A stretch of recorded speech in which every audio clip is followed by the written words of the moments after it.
안녕하세요. 서울대학교 통일평화연구원이 오늘 이 주관하는 114차 통일학 포럼을 시작하려고 합니다. 와주셔서 감사합니다. 지금 아마 이제 사전 신청하셨던 분들이 더 많아서 더 좀 들어오실 거로 생각이 되고요. 보니까 학생분들도 계신 것 같고, 그리고 통일평화연구원에서 하는 세계 한인 최고 지도자 과정 원우님들께서도 좀 계신 것 같거든요. 예, 모두 환영합니다. 제가 통일학 포럼을 맡고 이제 통일학 센터를 맡으면서 좀 고민이 많았습니다.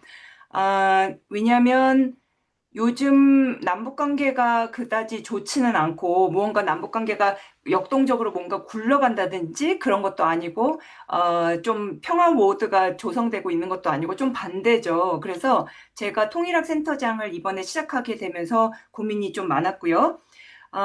그런데 저랑 친한 황진태 교수님이 뭔가 해안을 주실 수 있지 않을까 요청을 드려봤더니 흔쾌히 이제 허락을 해주셔서 정말 기쁜 마음으로 모셨습니다. 황진태 교수님하고 저는 이제 둘 다 지리학에 있었는데요. 저는 지금 서울대학교 지리학과 교수이고, 그리고 황진태 교수님은 먼저 통일연구원에서 북한 연구실 부연구위원을 하시다가 그리고 동국대 북한학과 조교수로 가셨습니다. 아, 그리고 오늘 발표하실 제목을 먼저 말씀드리면 포스트 남북 관계 국면에서 한반도 공동 성장의 경로 모색. 그러니까 뭐 지금의 위기를 기회로 삼자고 말씀을 하시는 것 같고요. 황진태 교수님은 워낙에 학술적인 성과 그 활동이 뛰어나서 제가 늘 존경하는 분이고요. 북한을 포함한 동아시아의 지정학, 지경학에 대한 연구를 요즘은 집중적으로 하고 계시고, 어, 저널 오브 컨템포리 에이시아 인바이러먼트 앤 플래닝 A 안티포드 이런 굉장히 어, 좋은 존경을 받는 그런 국제 저널에 국제적으로 저명한 학술지에 게재를 많이 하고 계십니다. 그래서 국제 정치학 이런 비판 지리학 쪽에서 이름을 많이 알리고 계시고요.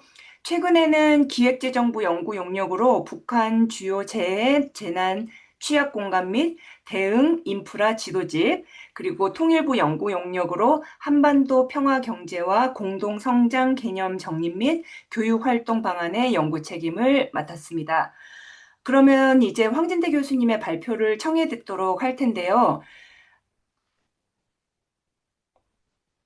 네, 이게 지금 이 줌에서 하는 거라서 저희가 채팅창을 이용하기에 참 좋은데요. 채팅창을 여셔서 중간중간에 좀 궁금한 게 생기시면 잊어버리시기 전에 그때그때 올려주시면 나중에 발표가 끝나고 나서 황진태 교수님께서 보시면서 그리고 저도 같이 보면서 답변 드리도록 하겠습니다. 그러면은 모두 박수와 함께 황진태 교수님 모시겠습니다. 교수님. 네, 네, 안녕하십니까. 동대 북한학과에 있는 황진태라고 합니다. 앞서 신혜랑 교수님께서 설명 잘 해주셔가지고요. 뭐, 저에 대한 자기소개는 안 해도 될 것 같습니다.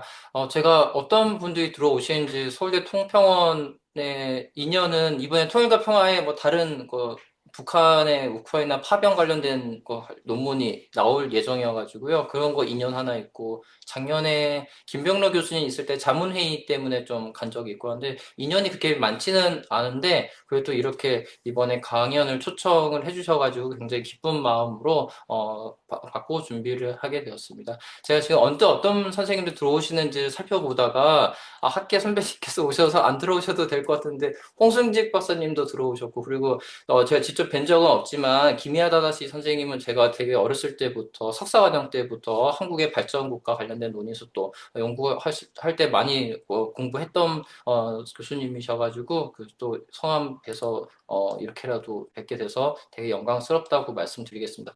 예, 오늘 발표 제목은 포스트 남북관계 국면에서 한반도 공동 성장의 경로 모색이라고 되어 있습니다. 지금 포스트 남북관계 관련된 거에 대한 원래 주제를 중심으로 사실은 발표를 하려고 했었습니다. 지금 약간 최근에 북한이 적대적 두 국가론 이야기하고 그 이후에 이제 저희 한국 사회에서도 정부에 따라서 뭐 평화적 두 국가론을 또 이제 대응하는 어떤 정책적 기조를 하려는 것도 있고 또 그에 대해서 또 갈등이 또 한국 사회 내부에 있거든요. 그래서 사실 이 부분을 좀 더 이야기를 하는 거가 의미가 있겠다는 생각이 있는데, 사실은 조심스럽습니다. 저도 입장 같은 거가 공개적으로 이야기하는 거가 지금 좀 조심스럽고요. 정부도 어떤 지금 스탠스인지에 대해서 계속 좀 보고 있는데 좀 약간 저도 좀 혼미한 상황이어가지고 좀 더 거리를 두고 봐야겠다는 생각이 있어서 그 주제를 포스트 남북 관계 좀 더 뒤로 하고 좀 더 구체적이고 좀 더 제 나름대로 지리학과 북한화의 전공 연구자로서 좀 더 생산적인 얘기를 조금이라도 좀 할 수 있는데 방점을 두고서 같이 이 고민을 하자라는 생각을 했습니다.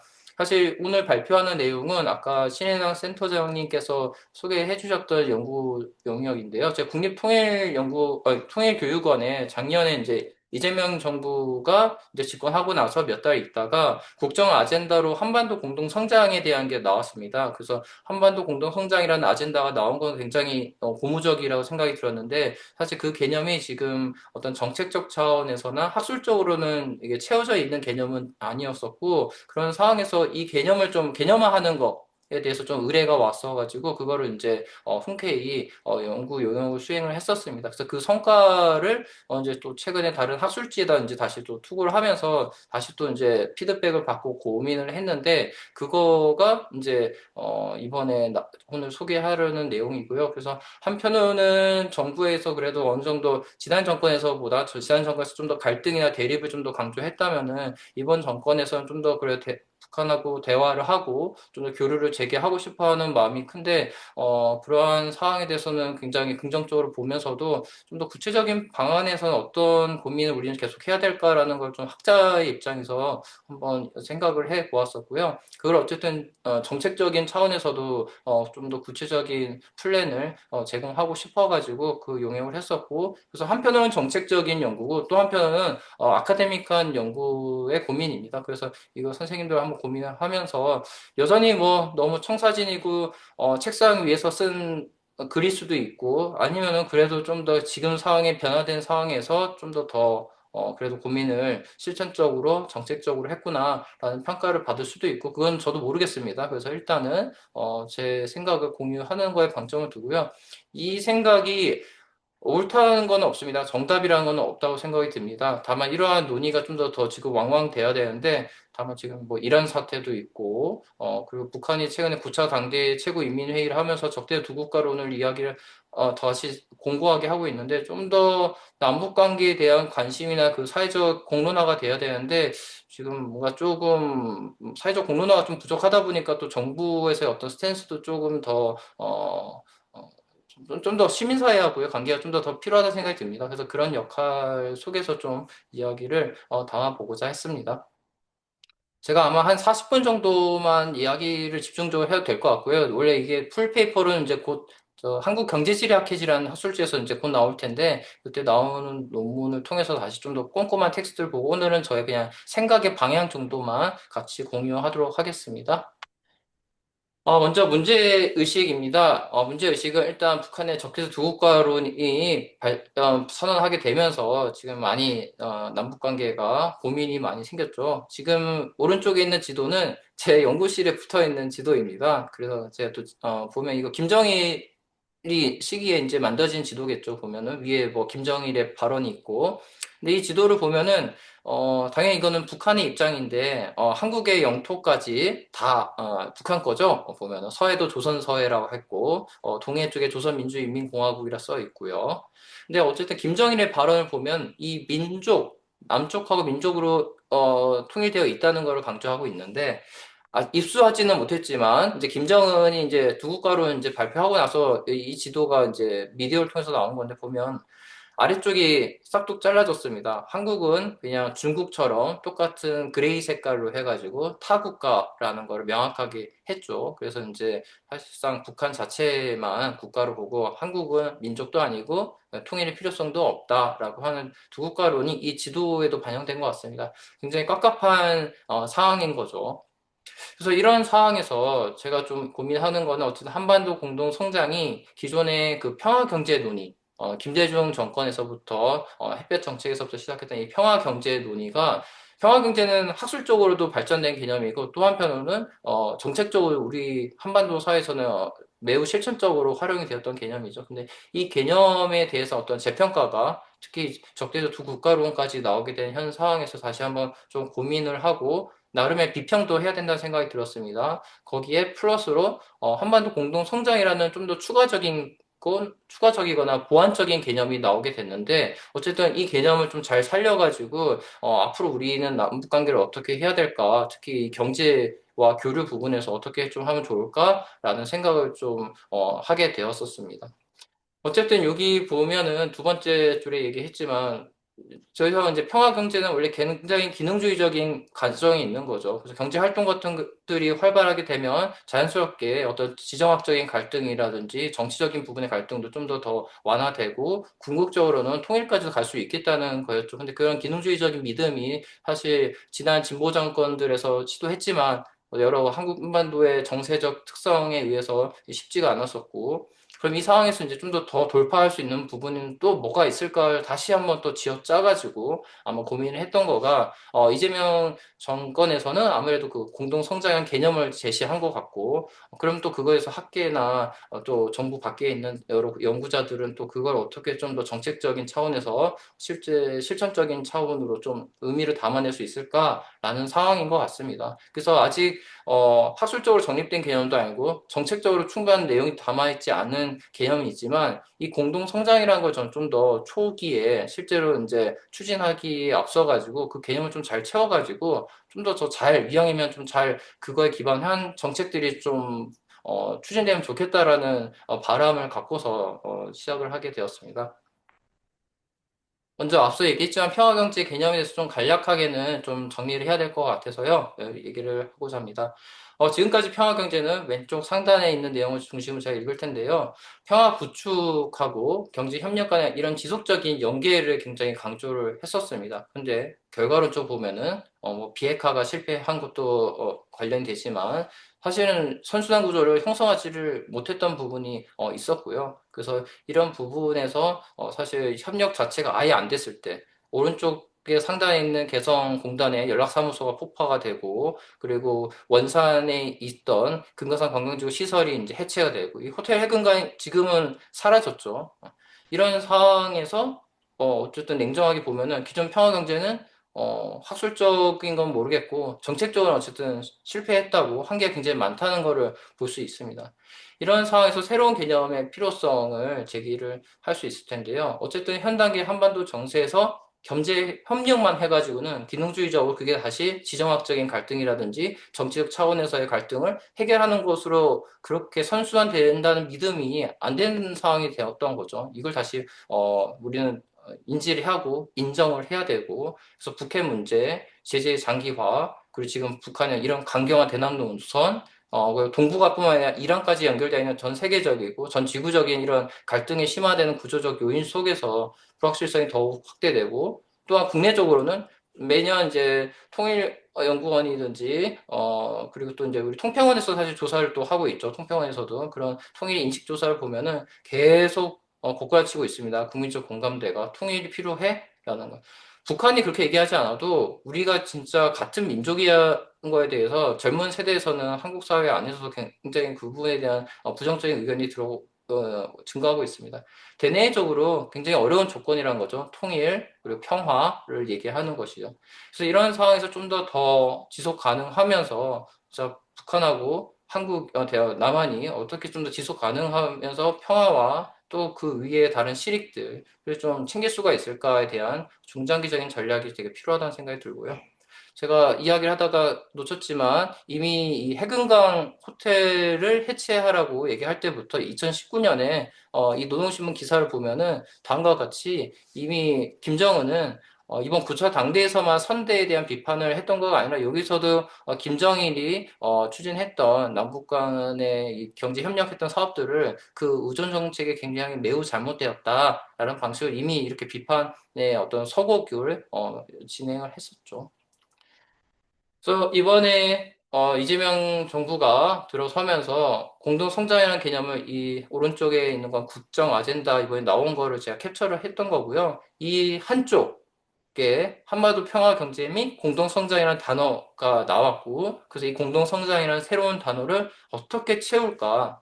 사실 지금 이 국정 아젠다에 있는 걸 보시면 아시겠지만 기존에 있는 프로그램들을 사실 좀 재탕하는 거에서 국한되어 있긴 하거든요. 뭐 DMZ 그리고 지금 추진을 이미 윤석열 정권 때 했던 평화경제특구 관련된 부분 해서 이건 뭐 사실 내용적으로는 큰 차이가 없는데 이거를 어떻게 좀 더 실천 가능할 수 있을까라는 고민들을 좀 더 해야 됐고요. 그 부분을 이번 연구에서 좀 고민했었습니다.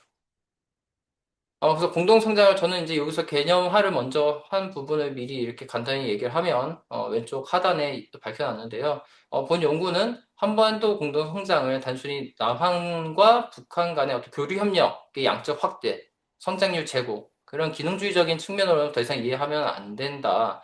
더구나 기존의 남한과 북한의 당국끼리 이제 협력을 했던 부분들이 중요했었는데, 이제는 그것만으로는 실질적인 어떤 교류 협력의 가능성이 되게 적어졌다. 특히나 적대적 두 국가로 인하는 국가 대 국가 간의 대립의 프레임이 이미 확장된 상황에서 굉장히 견고하게 확장된 상황에서 좀 더 유연하게 다른 방식을 사용해야 되지 않을까라는 생각을 했었고요. 이 상황에서 사실 지리학자들은 되게 익숙한 개념입니다. 제가 다중 스케일적 접근이라는 걸 이야기하려고 하는데요. 다중 스케일적 접근이라는 거는 뭐 도시 스케일, 뭐 지역 스케일, 국가 스케일, 글로벌 스케일처럼 다양한 이제 스케일상에 있는 사람들, 제도, 기구와 같은 것들이 서로 좀 더 복합적으로 이제 그 상호작용 속에서 특정한 사회 현상을 이해해야 되는 접근인 건데 이러한 인식을 토대로 현재까지의 북한과 남한 간의 어떤 평화 경제에 추진을 했던 것들을 보니까 너무 국가 중심적인 국가 스케일의 중심으로 하다 보니까 다른 전략적으로 다른 스케일을 좀 활용할 부분에 대한 인식이 많이 닫혀져 있다는 생각이 들었더라고요. 사실 이거는 이미 되게 진부한 논의이긴 합니다. 지리학에서는. 그런데 공교롭게도 기존의 남북 관계에서 어떤 갈등 지점이 나타났던 그 질곡들을 살펴보니까 이 스케일의 렌즈로 보면은 굉장히 국가 스케일 중심적으로만 되고 다른 스케일에 대한 어떤 상상력, 활용 가능성을 많이 열어두지는 못했던 것 같습니다. 근데 그 부분도 한번 지금 살펴보는 거가 의외로 지금 봉착되어 있는 남북 관계를 좀 다시 리프레시하고 다시 좀 더 힘을 정책적인 어떤 반성을 좀 더 힘있게 하는 데 있어서 좀 필요하지 않을까라고 생각을 했었고요. 뭐, 왼쪽에 보면은 기존에 공동성장이라는 단어를 꼭 쓰지는 않았다 하더라도, 이전에 진보 정권에서 사용했던 거에서는 그래도 어쨌든 그 정세에 맞춰서 김대중 정부 때 핵벽 정책은 굉장히 기능주의적인 게 강했었고, 그래서 뭐 개성공단이라든지, 그리고 금강산 특구와 같은 걸 적극적이게 만들면 그게 이제 자연스럽게 남북관계 교류도 되고, 좀 더 안보적인 긴장 관계도 완화될 거라 생각했었죠. 그 이후에 핵무기는 고도화되고 미사일도 계속 개발이 되고 그 상황에서 노무현 정부, 문재인 정부 때는 좀 더 그런 정세적인 거를 고민은 했었습니다. 하지만 결국 그 부분이 지금의 북한이 적대 두 국가를 내놓은 걸 보았을 때는 또 이게 물론 미국이나 중국이나 다른 좀 더 대외 관계하고도 관련돼 있지만 어쨌든 한국의 입장에서 봤을 때는 우리가 기존에 사용했던 이 평화 정책, 평화 경제가 그렇게 성공적이지는 않았던 것 같고요. 그래서 이 상황에서 좀 더 한반도 공동 성장의 개념이 나왔을 때 이 개념을 갖고서 좀 더 다시 좀 이전에 해왔던 평화 경제에 대한 성찰을 하고 또 앞으로의 어떤 비전을 좀 고민을 했습니다. 그래서 지금 오른쪽에 있는 지도와 같은 그림을 제가 이제 결국은 좀 고민을 했었습니다. 제가 이거를 원래 논문 쓰면서는 글로 썼는데, 이게 심사자들 입장에서 봤을 때는 직관적으로 이해가 잘 안 된다 하더라고요. 그래가지고 이 지도를, 새롭게 이번 며칠 전에 만들었습니다. 며칠 전에 이렇게 만들었는데요. 이것도 여전히 뭐 효과적이지 않겠지만, 그래서 좀 간단히 설명을 드리면요. 이 1단계, 2단계, 3단계에 대한 거를 이제 얘기를 하고, 이거가 실제 각 단계별로는 어떤 고민을 제가 하고 있는지가 뒤에 이제 발표 자료로 들어가 있습니다. 그래서 먼저 1단계, 남한의 접경 지역입니다. 뭐 남한의 접경 지역 당연히 뭐 남북 교류할 때 중요한 공간 아니야? 할 수 있는데 이 접경 지역에 대해서 제가 좀 다시 검토를 해서 느꼈던 부분은 남북 관계 좋을 때는 교류 협력의 전초 기지로 접경지역 이렇게 으쌰으쌰 하면서 되게 중요한 것처럼 얘기하고. 근데 또 남북 관계 안 좋을 때는 이 지역에서 사실은 좀 더 저발전되어 있잖아요. 접경 지역이 저발전되어 있는데 여기서 뭔가 사업을 하겠다 하면은 지역 이기주의라는 말을 그렇게 많이 씁니다. 그래서 이 그런 거에서 지역 정치인들은 이미 그거 굉장히 학습이 되어 있어가지고 어떤 지역에 대한 사업 같은 거에 필요성을 얘기할 때 우리는 지역 이기주의가 아니라는 거를 그렇게 언론에서 미리 그것부터 깔고 얘기하더라고요. 그만큼 그러한 인식이 낙인적으로, 낙인과 같은 거로, 접경 지역에 있는 지자체 주민들에게는 갖고 있는 것 같습니다. 근데 이렇게 정권별로 바뀌거나 하는 것 자체에 대한 문제의식도 있었는데, 사실 이 부분이 당장의 북한하고의 어떤 접경에서 교류하기 전에 일단 한국 사회 안에서부터 저는, 이 접경 지역을 바라보는 우리 사회 인식에서부터 좀 뭔가 수정이 필요하다는 생각이 들었습니다. 우리가 갖고 있는 뭔가 낙인적으로 보거나 저발전 지역으로 보거나 할 때, 사실 접경 지역이 저발전이 되었던 거는 분단 체제 때문인 거죠. 특히 그리고 분단 체제 상황에서 서울이라는 우리 대한민국의 수도가 성장하는 데 있어서 거기에 안보적인 차원에서의 뭔가 보장을 위해서 이 지역의 발전을 억제하고 안보적 요인 군사력을 배치를 했었던 거고요. 근데 그런 부분에 대한 저발전이 사실은 이 지역이 내생적으로 못나서 저발전한 게 아니라 사실은 서울이나 우리 한국 사회의 어떤 근대화되고 산업화돼서 정점일 수 있는 엔진이죠. 엔진인 서울의 발전하고 굉장히 긴밀하게 연관되어 있는데 그런 부분에 대한 건 간과하고 이 지역을 그렇게 낙인을 찍는 거가 저는 일단 그 인식부터 좀 바꿔야겠다. 일종의 사회적 학습의 차원에서 바꿔야겠다는 생각이 들었고요. 특히 통일, 뒤에서 보여드리겠지만 통일 인식 조사 데이터를 보니까 특히나 이 20대에서 통일 인식이 더 떨어지고 있는 요인 중에 하나가 지역 간의 어떤 갈등, 그런 부분에 대한 요인도 좀 있더라고요. 그래서 통일 이전에는 한국 사회 지역 갈등 같은 게 통일 인식에 좀 부정적인 영향을 미치고, 그다음 통일 시에도 지역 갈등이 좀 더 생길 거냐 그런 거에 있어서도 통일 인식하고 좀 통계적으로 좀 유의한 그게 나왔으면 이따가 공유하겠지만, 그래서 저는 오히려 미래 세대에게 좀 초점을 맞춰가지고 이 접경 지역에 대한 인식이 좀 더 다시 제 생각을 바꾸고 이 지역을 어떻게 발전시킬 건지에 대해서 그렇잖아요. 지금 평화 특구 같은 거를 활발하게 하고 있고 지자체에서 그걸 유치하기 위해서 여러 활력들이 있는데 이 부분에서 우리는 어떻게 바라볼까에 대한 일단은 본격적인 남북 교류하기 전 단계이지만 그게 한반도 공동 성장에서 굉장히 중요한 단계로 보고 당장 북한과 대화는 못하지만 적어도 우리가 통일이나 남북 대화를 할 때 우리는 우선적으로 해야 되는 단계라 저는 생각이 들어서 그걸 좀 정책적으로 강조하고자 했었습니다. 그래서 접경 지역을 강조를 했고 2단계로는 북중미 북러 접경 지역에서의 저희의 우회적이고 간접적인 어, 참여죠. 이거를 얘기할 때 이제 반박이 많이 있을 수 있는데요. 그럼에도 불구하고 이따가 다시 얘기할 때 얘기하려고 하고, 3단계는 이제 어느 정도 남북 관계가 만약에 좀 다시 경색된 게 풀리게 된다면, 북한이 그러지 않은 최근에 이제 지방 발전 같은 걸 강조하고 있는데, 이런 지방 발전을 하고 있는 게 북한도 이제 지역 불균등 발전이 워낙 심화되다 보니까 김정은이 직접 지역 불균등 발전에 심화되고 있는 걸 인정하고 그 다음에 이제 지방발전 20선 10과 같은 정책들을 추진하고 있단 말이에요. 혹자가 보기에는 그것도 여전히 그냥 뭐 진정성 있지 않게 하는 거다. 그냥 북한 주민들 착취하는 어떤 하나의 연장선이라고 보는 사람도 있겠지만 또 다른 측면에서 봤을 때는 그러한 퍼포먼스까지 하는 거가 역으로 북한 당국에게도 지역 불균등 발전이라는 게 굉장히 중요한 이슈일 수 있겠다. 그걸 어떻게 컨트롤하고 매니징하는 거가 자신들의 정치적 정당성 확보와 관련돼 있을 수 있다면은 그런 북한의 필요성, 각 지역의 저발전 지역들을 어떻게 발전시키는 거에는 그런 정책적 필요가 나중에 좀 남북 관계가 잘 될 경우에는 저희 측에서는 그러한 지역 기반의 어떤 발전에 대한 수요를 북한 당국이 갖고 있으면 그에 맞춰가지고 좀 접경 지역을 중심으로 남북한 간의 어떤 로컬 투 로컬 협력 같은 안이 필요하지 않을까 해서 그거를 이제 3단계로 설정을 했습니다. 그래서 이제 좀 차차 얘기를 할 거고요. 그래서 앞서 얘기했던 내용을 다시 정리를 하면은 단계적 접근의 차원에서 봤을 때는 일단 남북관계 지금 너무 안 좋으니까 당장 북한하고 대화는 안 한다 하더라도 일단 기존의 통일 정책, 남북 교류 협력에 있어서 되게 간과해왔던 거게 간과했던 거가 한국의 지역 불균등 발전. 그게 뭐 수도권과 지방일 수도 있고 아니면 도시와 촌락일 수도 있고 한데 어쨌든 이러한 남북 관계하고는 별개일 것 같은 사회 문제들 있잖아요. 그런 부분, 또 하나 세대 간 갈등. 이런 걸 제가 통일 의식 조사에서 좀 더 추출을 해가지고 그 상관관계를 좀 강조하고자 했었고요. 그래서 그게 제가 작년에 이제 논문을 이제 냈는데 그걸 보니까 결국 청년 세대의 통일 인식 저하가 단순 여러 요인들이 작용할 수 있었고 그중에서 특히 어떤 이 지역에 대한 이해도 되게 중요하겠다는 생각이 들었고 이거를 이번 연구에서도 다시 연장해서 좀 살펴보고자 했습니다.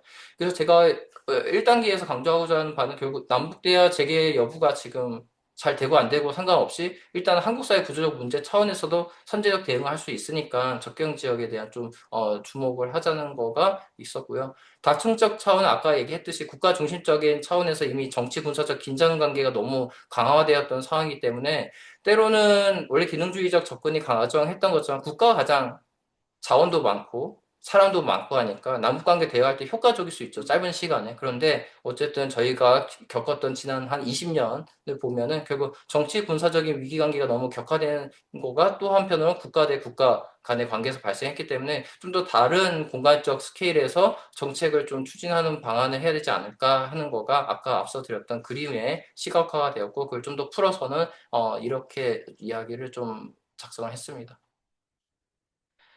한편으로는 이제 뒤에서 보실 때 이게 반본어적인 측면에서 좀 약간 고민이 있는데요. 제가 오른쪽에 보시면은 하나 무슨 남한 접경 지역에서는 통계 분석을 했고요. 그다음에 북중러 접경 지역은 위성 사진 분석을 중심으로 하고 북한 내부는 노동신문 중심에서 북한 문헌들을 봤습니다.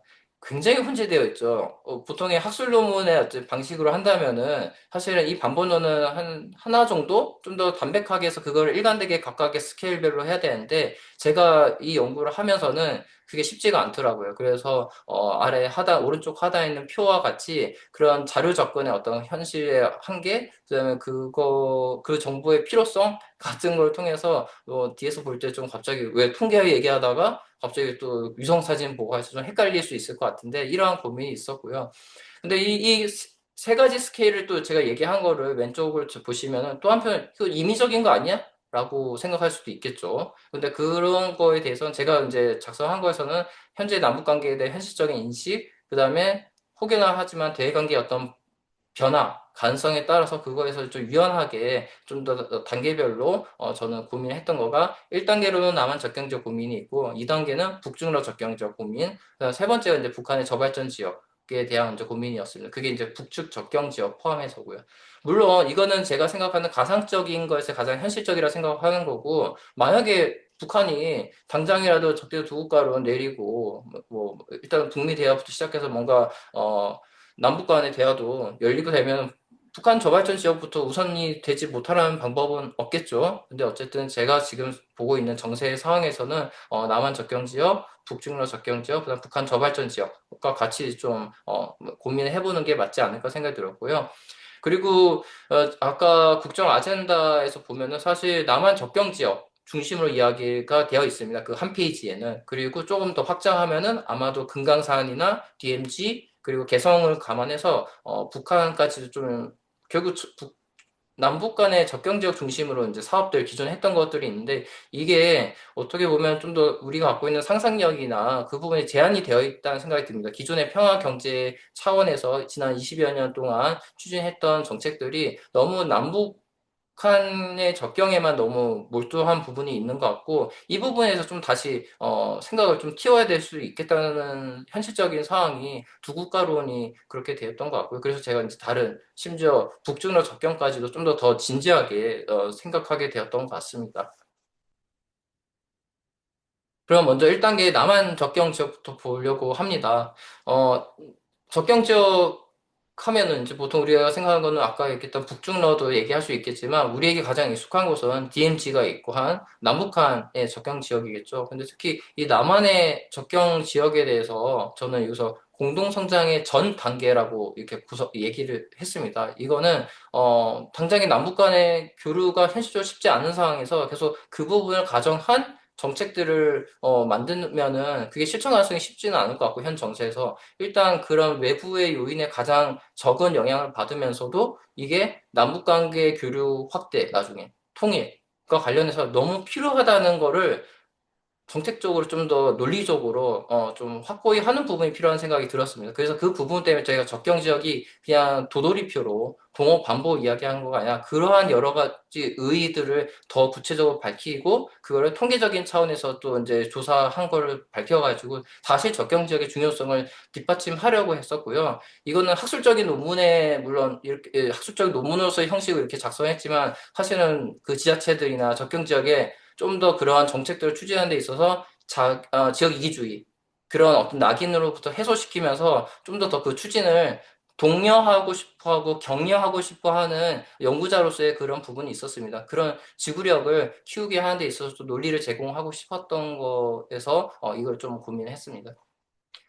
그래서 사실 보면 이제 오른쪽에 있는 거가 통일연구원에서 이제 좀 로데이터로 1000명을 대상으로 해서 이제 2014년부터 이제 통일인식 조사를 하는데 거기서 로데이터를 보니까 이제 뭐 남한내 지역 갈등도 물어보고 계층, 이념 여러 가지 물어봤습니다. 근데 물어보니까 지금 위에 있는 파란 색깔은 남한내 지역 갈등이고 아래에 있는 거는 통일시 세대 갈등이 아니라 이게 동그라미가 위로 좀 올라갔는데요. 아래에 있는 통일시 지역 갈등 예상. 그래서 이 두 개를 좀 주목을 해서 보니까 통계적으로 이 18, 29, 좀 젊은 세대들, 그 다음 뒤에 30, 40, 50, 60대 이상 이렇게 나눴는데 통계적으로 희한하게 지역 갈등에 대한 인식이 지역 갈등이 격화될수록 통일 의식에 부정적인 영향을 미치는 게 20대에서 굉장히 수치가 통계적 유의성이 높게 나온 거예요. 물론 이걸 판명하려면은 지금 요거의 세팅은 애당초 다른 요인들도 같이 있기 때문에 추가적인 조사가 필요하긴 한데 어쨌든 제가 봤을 때는 접경 지역을 포함해서 이런 저발전 지역에 대한 어떤 한국 사회 기존의 어떤 사회 문제로서의 그런 지역 갈등 문제 해결이 사실은 논리적으로 봤을 때는 그게 통일하고도 관련될 수 있다라는 부분을 좀 이제 얘기를 하고 싶었고요. 그래서 접경 지역이라는 우리 사회의 또 하나의 어떤 저발전 지역인 접경 지역에 대한 정책적 관심 같은 것들이 앞으로 통일의 미래 세대인 20대에게서 통계적으로 저러한 의미가 나왔다는 것은 좀 더 그 부분을 인지하고서 정책 추진의 필요성을 좀 정당화하고 싶어서 이렇게 좀 작성을 했습니다. 그렇고요. 그래서 일단 보면 결국 남한 내에서 지역 갈등을 왼쪽 하단에 보면은 심각하게 인식할수록 통일 필요성이 결국적이라는 이 경향성이 앞으로 추후 검증은 필요하겠지만 결국 청년층의 입장에서 봤을 때는 이 통일을 한다는 거가 불평등한 것, 기존의 청년층이 서울에서 뭐 주택도 그렇고 교육도 그렇고 직장 잡는 것도 그렇고 이 세대적인 차이 같은 게 있잖아요. 분명히 그런 요인들도 같이 작용했을 것 같은데 결국 이런 여러 사회적 문제들과 유사하게 통일이란 것도 기존에 자신들의 어떤 사다리 올라가는 데 있어서 어떤 불평등을 재생산하는 건 아닐까라는 게 있을 것 같고, 근데 그런 부분에 있어서 우리가 초점을 맞춰가지고 적경 지역의 발전을 할 때 나아가 그게 청년 세대까지도 고려한 뭔가 좀 적경 지역 발전 전략이 전 사회적으로는 미래 청년 세대에게 좀 통일 의식 같은 거 긍정적으로 하는 거가 이 적경 지역의 발전하는 것과 좀 연동을 시키고자 했는데요. 근데 아래 하단에 쓴 거에서 보듯이 조금 통계적으로는 얼뜻 맞지만 더 많은 확인이나 검토는 좀 필요할 것 같습니다. 근데 일단 정책적으로 이렇게 중요하다. 특히 20대랑 적경 지역의 어떤 그 저발전이 연관이 있어. 근데 청년 세대는 통일의 미래 주인공이니까 그들이 이런 거에 좀 더 민감하다면은 그 부분도 좀 더 고려해가지고 적경 지역에 대한 발전을 좀 용동시켜 보자. 뭐 이런 얘기를 좀 하고 싶었습니다. 다음은 이제 북중러 접경 지역에 대한 건데요. 이 부분이 사실 논쟁적일 수 있을 것 같아요. 다른 연구자들 봤을 때는. 북중러 지금 북러 간에 밀착되고 있고, 이런 상황에서 지금 특히나 이란 같은 걸 통해서 권위주의 국가들 간에 진영하고, 그 다음에 뭐 좀 더 자유주의 진영하고, 예전에 냉전적 구도와 비슷하게 신냉전적 구도 속에서 우리가 북중러 접경지에서 뭘 할 수가 있겠어? 일단 이런 얘기부터 할 수가 있겠죠. 근데 제가 이거를 고민하게 되었던 거가 작년에 제가 장춘에 길림대학교에 있는 좀 이제 거기서 이제 저희 학과랑 교류를 하고 있어가지고 좀 얘기를 듣다 보니까 거기 이제 일본의 리츠메이칸 대학교랑 저희 동국대 북한학 연구소랑 길림대 동북아 연구원이 이제 매년 이제 같이 학술 심포지엄을 하거든요. 그래서 나라를 바꿔가면서 하는데 그 고민을 하다가 거기 있는 연구자들 중에 국적이 누군지는 얘기하진 않겠습니다. 그게 또 정치적으로 민감할 수 있으니까. 근데 어쨌든 간에 여기 한반도 전문가라는 그 다른 국가의 이제 선생님들의 얘기를 들으니까 어쨌든 자기들이 이제 북한 쪽이나 좀 그 접경 지역에 있는 사람들 만나보고 하니까 남한 얘기는 하기도 싫어하고 있는데, 그럼 현실적으로 볼 때는, 어, 북중 접경 지역이나, 또한 중국과 러시아의 접경 지역에서도 뭔가 중국과 러시아가 또 뭘 하고 있는 부분도 있고, 계획도 있고 하니까, 그런데 간접적으로라도 한국이나 남한이 기업이나 그 정부가 좀 더 선을 넣고서 당장은 힘들겠지만 그렇게 유지하는 거가 좀 필요하지 않을까요? 라는 얘기를 좀 했었거든요. 그걸 다시 좀 생각이 나더라고요. 이 공동성장을 감안할 때 보면은. 그래서 그 부분에서라도 좀 더 가능성이 희박하지만 뭐라도 좀 더 고민을 하다가 결국 이 북중러 접경 지역을 좀 더 2단계로서 봐야겠다는 생각을 좀 하게 되었고요. 그걸 좀 이제 논리적으로 이제 공부를 단계같이 좀 하려 했습니다. 그래서 이제 북한의 적대 두 국가로는 이제 좀 공간적으로 살펴보면 일단 남북 접경을 차단했잖아요. 그래서 최근에 보면 뭐 대전차도 못 들어오게 하고 방벽도 굉장하게 단단하게 콘크리트까지 하면서 너희들하고 상종하기 싫다는 거를 말로만 한 게 아니라 물질적으로 공간적으로 그렇게 이제 구현을 했습니다. 이 상황에서 그러면 기존에 북한이 대외 교육을 했을 때 가장 많은 혜택을 받은 게 사실은 남한하고의 교역이었거든요. 근데 그것을 닫았다면 이게 일종의 엔트로피의 차원에서 보면은 다른 데서 그 상실분을 채워야 될 거 아니에요. 합리적으로. 근데 그걸 생각해보면 결국 북중이 있고 북러가 있습니다. 근데 기존에 북한은 북중 북러에 있어서 교역을 굉장히 제한적으로 했어요. 그래서 뒤에서 인공위성 사진을 보겠지만 최근에는 근데 갑자기 거기서 어떤 뭐 두만강에는 자동차 대교도 처음으로 건설하고 이러한 시도들이 그냥 퍼포먼스로만 끝나는 것이 아니라 실질적인 이해관계가 남한 쪽으로부터 얻는 혜택은 이제는 괜찮다 하고 위쪽으로 더 열어둔 걸로 볼 수 있을 것 같습니다. 그래서 이런 상황에서 그러면 북중로 접경 지역이 전략적으로 제가 보기에는 가능성이 있을 수 있겠는데 만약에 우크라이나 전쟁이 끝나거나 할 때 좀 더 그런 가능성이 더 높아질 수 있는 거죠. 우리도 러시아 쪽이나 더 이상 경제적인 교류 협력이 다시 재개해야 된다는 생각을 갖고 있으니까요. 그래서 이런 부분을 생각했을 때 우회적이고 간접적인 경로를 좀 봐야 되지 않을까라는 생각이 있었고요.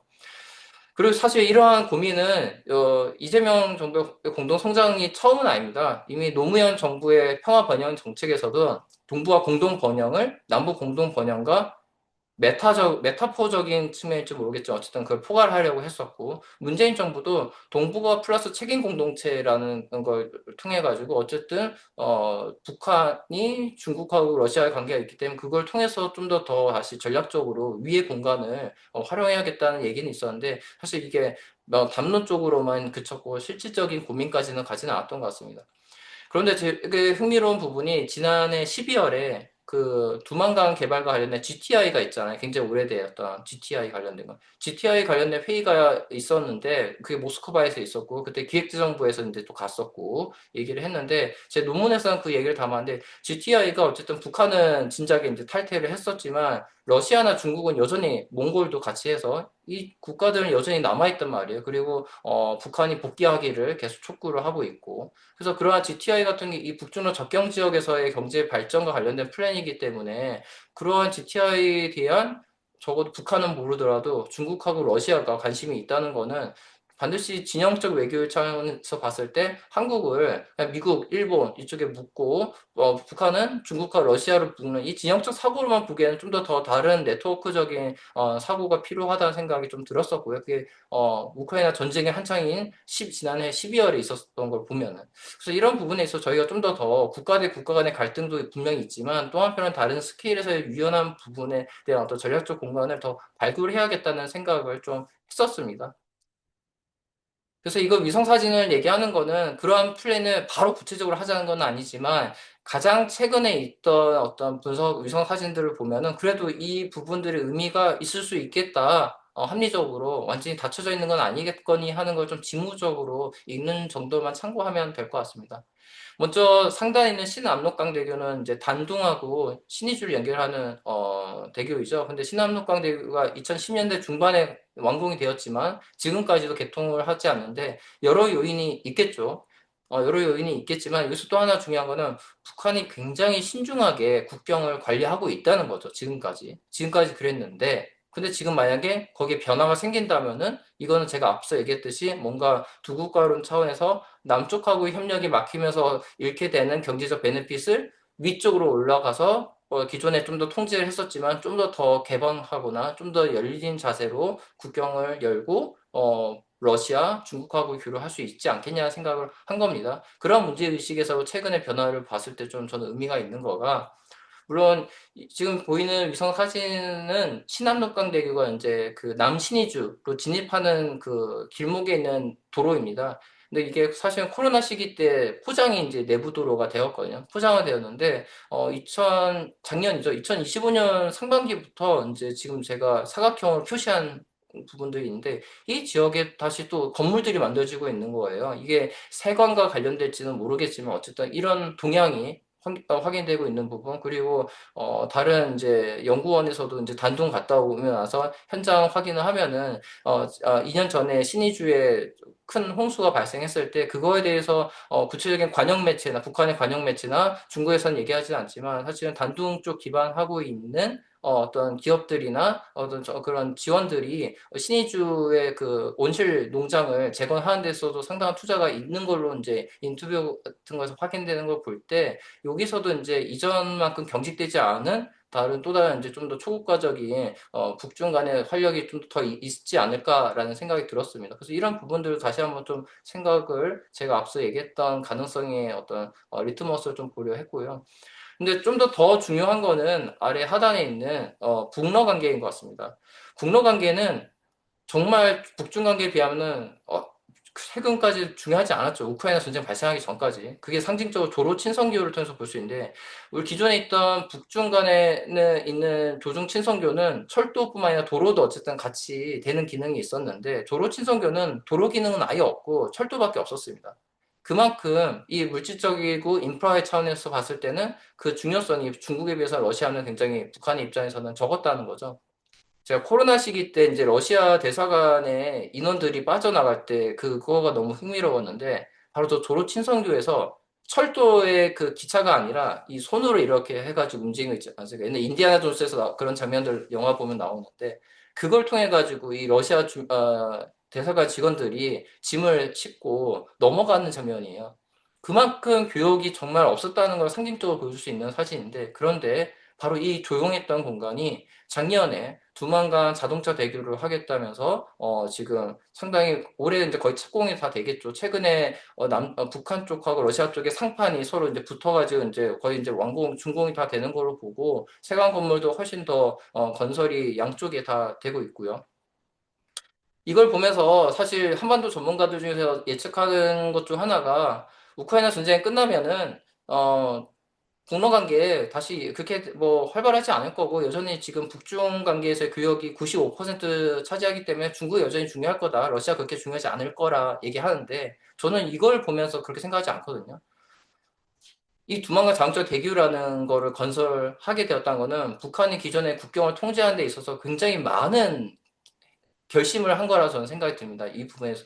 앞으로 더 늘어날 수 있을 거라는 거죠. 그 비중이 이전과 다르게. 그래서 이런 부분들을 봤을 때 이 북중러 간의 접경 지역이 어쩌면은 활발해지는 거가 그 이전보다 분명히 더 그럴 가능성은 높아졌고 이럴 때 앞서 뭐 GTI도 이야기했지만 한국이 당장의 북한하고 직접적인 대화는 북한이 거절하는 상황에서 하지만 접경 지역이라는 초국가적이어서 단순히 그냥 일국가의 주권이 작용하는 공간이 아니라 다양한 좀 더 국가의 어떤 세력들이 작용하는 공간에서만이라도 북한의 어떤 경제 성장을 위하거나 그런 프로젝트에 저희가 간접적으로 물론 이것도 대북 제재도 관련되고 여러 것들이 또 복잡한 방정식들이 있지만 어쨌든 그런 부분에 대한 고민을 하는 거가 좀 더 현실적이지 않을까라는 생각을 하게 됩니다. 그래서 이런 화두를 이제 던지는 거고요. 물론 이거에 대해서 또 반박하거나 좀 더 현재 정세를 보고서 또 비판적으로 할 수도 있다는 생각은 듭니다.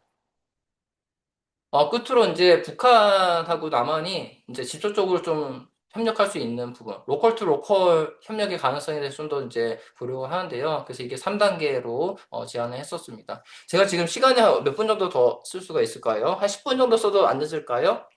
네, 괜찮습니다. 15분. 네, 네, 알겠습니다. 충분합니다. 예, 감사합니다. 먼저 북한이 과연 관심을 끌려 하면은 북한 당국이 갖고 있는 인식을 좀 확인을 해야 된다는 생각이 들었습니다. 물론 기존에 남북 관계에서 경제 협력을 이미 해봤고 그게 개성공단 그다음에 금강산 관광 지구가 있었죠. 근데 그거에 대해서 북한이 실제로 연락사무소 폭파시켰고 금강산 관광 시설들은 해체하고 이런 상황에서 거기를 다시 뭐 리모델링 한다는 거가 북한은 납득할 건지, 그리고 사실 한국 사회가 납득할까? 통일연구원에 아까 제가 데이터를 사용했던 인식조사에 따르면은, 최근에 나왔던 거 보면은, 남북 간의 경제 협력은 필요하다는 거는 일반 국민들이 상당히 지지를 하더라고요. 근데 흥미롭게도 개성공단, 그리고 금강산 지구를 재개하는 거에 대해서는 되게 그 정치적으로 해석하더라고요. 비판적으로 보고 있고요. 그러니까 그걸 만약에 우리가 지금 재개한다 하면은 국내 여론이 그렇게 지지를 안 할 수도 있다는 거죠.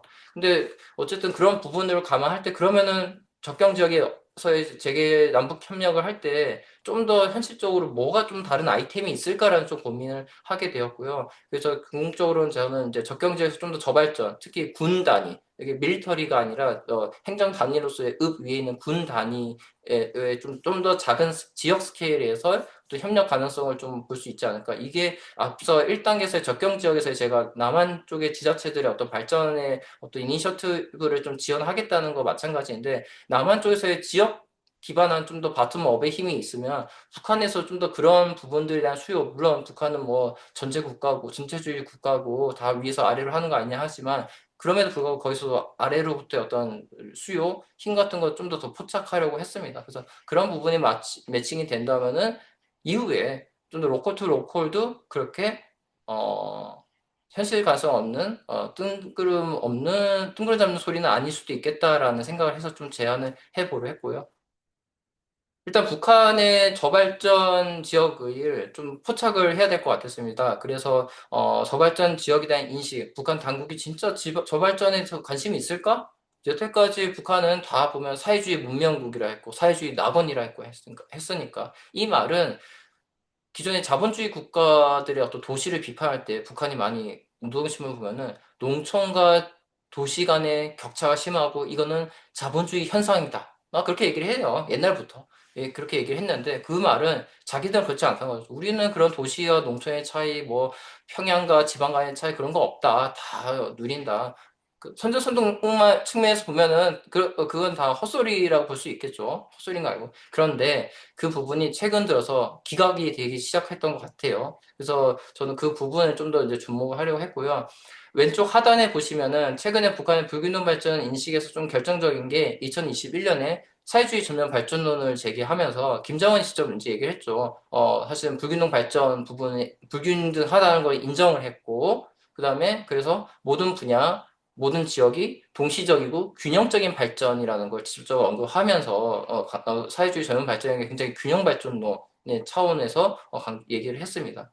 그리고 저는 이제 다시 2012년 김정은이 집권하고 나서 작년까지 이 노동신문을 싹 긁어가지고 이제 저희 이제 연구 보조하고 같이 이제 이거 나눠가지고 이제 이렇게 그래프를 만들었는데요. 보면 뭐 자력갱생 같은 게 사실 지방 중심의 어떤 생존 전략인 거죠. 이건 원래 전통적으로 북한이 했던. 근데 뭐 지방 공업, 지방 발전, 지방 경제, 뭐 도시 부럽지 않은 뭐 여러 이런 단어들이 도시와 농촌 간의 차이, 지방 경제 발전 이런 부분의 키워드들을 좀 추이별을 이렇게 봤습니다. 이렇게 살펴봤었고요. 그래서 이렇게 살펴봤을 때 보니까 특히 2020년대 이후부터 굉장히 기하급수적으로 지방과 관련된 단어들이 증가가 되었습니다. 그걸 뭐 지금 시간 관계상 너무 일일이 얘기는 하지는 않겠지만 이거를 봤을 때 북한 당국이 그냥 어떤 실질적인 정책 추진은 없이 레토릭으로서만 얘기하는 거가 아니라 이러한 문제 인식 속에서 뒤에서 설명하는 지방발전 20선 시과 같은 정책들을 추진하게 되었다는 거. 그래서 이게 어쨌든 북한도 불균등 발전을 해결해야 되는 안건이고, 이게 해결이 잘 안 되면, 북한도 자신들의 어떤 정치적 정당성이, 북한 주민들로부터 확보하는데 한계가 있겠다라는 생각을 했으니까 이렇게 저는, 사회주의 전면 발전론과 같은 걸 발표했다고 생각을 하거든요. 그래서 역으로, 그렇다면 북한 당국이 지방의, 지역의 어떤 발전에 대한 걸 인지를 하고 있으니까, 이러한 지역에 대한 어떤 관심, 그런 부분이 사실 동시적으로는 그 지역 주민들은 또 한편으로는 지역이 중앙으로부터 관심을 받는 거는 어떤 지원을 받을 수 있겠다는 기대도 있겠지만 또 한편으로는 동시적으로는 여기는 자력 갱생의 맥락에서 또 인력이나 자원들이 또 다시 또 축출되는 부분도 있죠. 근데 어쨌든 그런 양면적인 거는 있지만 어쨌든 그런 지방에서는 결국 자신들의 지역도 발전하려 하는 부분이 있고 이런 힘들이 만약에 나중에 교류가 다시 재개될 경우에는 이러한 부분들을 좀 고려해가지고 한다면 좀 더 효과적으로 로컬 투 로컬이 되지 않을까라는 생각을 했습니다. 그래서 일단은 북한 당국이나 북한 사회는 그런 불균등 발전, 지역에 대한 그런 발전에 대한 필요성에 대해서 인식하고 있느냐를 좀 먼저 조사를 이렇게 했었고요. 그 다음으로 다시 이제 남한 쪽도 살짝 확인을 해보려고 했습니다. 그래서 평화경제특구법이 나오고 그 법안들을 좀 다시 살짝 검토를 했는데 보니까 이 평화경제특구 오른쪽에 있는 사진을 보면은 확실히 이것도 현재 남북 관계를 반영해서 그런 것 같아요. 분명히 개별적인 지자체들은 아마 북한의 접경 지역하고 관련돼서 교류 협력 같은 거 이미 고려를 하고 했겠지만 지금 이 지도만 본다면은 사실 위에 있는 군사 분계선 위로는 북한 지역이 있지만 이 플랜에서는 위에 있는 북한은 시각적으로는 거의 빠져 있는 그림 같죠. 김정은이 아까 새로 그렸던 중국 지도처럼 아래쪽 우리는 북한을 빼고 북한은 남쪽을 빼고 좀 그러한 이제 플랜처럼 좀 보이죠. 이게 현실적인 걸 수도 있고 하지만요. 현재 정세를 반영하면. 근데 이걸 보면 좀 더 각 개별적인 사업들을 보면 북한하고의 어떤 연계 제가 아까 전에 뭐 북한 내부적으로 뭐 발전에 대해서 이런 고민이 있는 것 같다라는 걸 그걸 이제 신문 통해서 밝히고자 했지만 사실 우리가 갖고 있는 계획도 북한과의 연계성에 초점 맞추기보다는 좀 더 그 지역이 저발전돼 있으니까 일단 기업을 유치해야 되고 그 기업이 좀 지역이 좀 잘 살아야 된다는 내부 개발에 좀 초점을 맞추고 있는 것 같습니다. 그래서 지금 그거가 문제가 있다고 얘기하기보다는요 그런 부분이 당연히 저발전 지역에 대한 어떤 어느 정도의 경제 성장을 해야 되는 거에 대해서는 당연히 공감하지만 좀 더 중장기적으로 봤을 때는 다시 한번 또 북한과의 연계에 대한 것도 고민은 되어야 될 것 같습니다. 또한 중요한 거가 여기 있는 이제 지역에 있는 액터들이 굉장히 능동적인 협력 주체로 이제 기능할 수 있는 부분이 있는데 그런 부분에 대한 것도 좀 더 중앙 정부 차원에서의 플랜에서 좀 더 반영될 필요가 있겠다는 생각도 좀 논문에서는 이야기를 했습니다.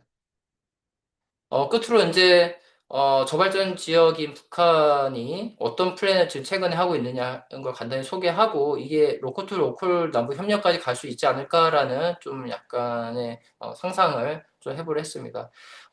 북한에 관심이 있으신 오디언스들은 너무 잘 아시겠지만 2년 전부터 북한은 이제 지방발전 20승 10이라 해서 앞서 얘기했던 김정은이 인지하고 있는 지역 불균형을 어느 정도 해소하기 위한 일환으로 각 지역의 수요가 어떤 니즈가 평양만큼은 아니라 하더라도 부족한 어떤 니즈를 충족시키기 위한 일환으로 앞으로 10년 동안에 각 군들 중심으로 해서 20개씩 매년 20개씩 주요한 공장 같은 걸 건설하는 계획을 지금 추진하고 있고요.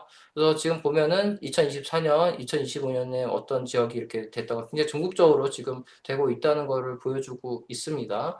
그리고 이 사업을 통해서 북한이 진짜로 지방의 어떤 발전에 대해서 관심은 어쨌든 있네. 그게 자신들의 정치적 정당성을 확보하기 위한 건지 아니면 지방 주민들에 대해서 정말 관심이 있어서 그런 건지는 모르겠지만 양면적인 게 있겠죠. 근데 여기서 보면은 기존에 했던 지금 사업들을 보면 접경 지역이라 할 수 있는 황해북도, 강원도, 뭐 개성도 포함되어 있더라고요. 그래서 아마도 기존의 금강산이나 개성공업지구 지역에 있는 사업지는 아니라 하더라도 그 위에 이외의 지역들에 대해서 우리가 좀 더 남북 간의 어떤 전략적인 발전 공간을 좀 우리가 살펴볼 수 있지 않을까? 그런 좀 가능성을 좀 이야기를 하고 싶었습니다. 특히 북한이 뭐 지원할지 20선 10 정책에서 농업이나 경공업 같은 걸 좀 강조하고 있는데 그게 남한 쪽의 접경 지역의 지자체들도 유사한 이제 고민을 하고 있는 걸로 알고 있어서 그런 부분들을 좀 더 매칭시키면은 좀 더 실현 가능할 수 있지 않을까. 물론 앞에는 여러 가지 전제 조건이 있겠죠. 뭐 핵과 관련된 부분이 이제 제재와 관련된 거든지 있겠지만 어쨌든 이런 부분이 지역으로 내려갔을 때는 좀 더 현실 가능성이 있지 않을까라는 생각을 했습니다. 특히 이게 10년짜리 정책이잖아요. 이 정도 10년이란 중장기 사업이라면은 좀 더 우리가 뭐 우리 정권의 변화 상관없이 좀 더 장기적으로 그 지자체들은 남한 쪽의 지자체들은 좀 더 북한의 해당 지역들의 그런 니즈 같은 게 어떤 건지 이렇게 면밀히 살펴보고서 정책 패키지 같은 거를 고안해야 되지 않을까라는 생각을 했습니다. 미연의 결론입니다.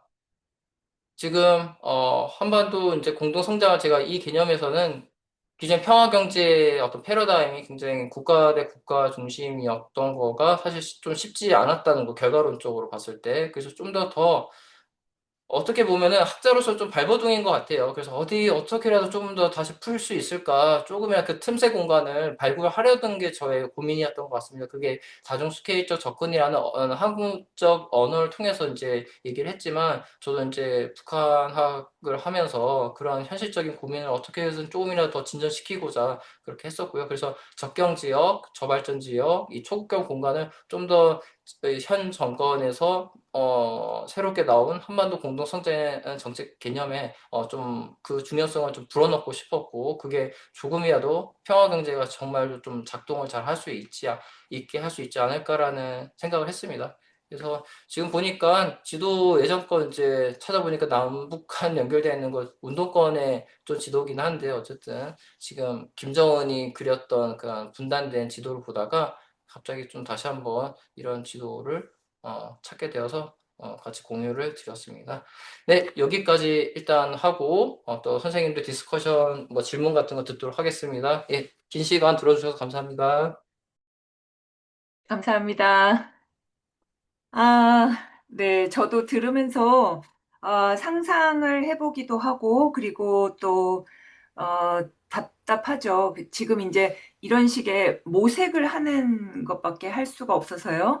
그렇긴 한데, 중간중간에 굉장히 조금 논의를 해볼 포인트가 많았다고 생각이 드는데요. 먼저 지금 채팅창에 이제 밝혀주신 질문들을 먼저 황진태 교수님께서 같이 보시면서, 어, 네, 하면 좋겠는데요. 그리고, 저기 교수님께서 보시면서 하시는데요. 제가 네, 이제 좀 하나 보니까 박인간 작가님께서 몇 가지를 질문을 같이 주셨어요. 그래서 혹시 지금 마이크 괜찮으시면 네. 좀 설명을 하셔도 될 것 같거든요.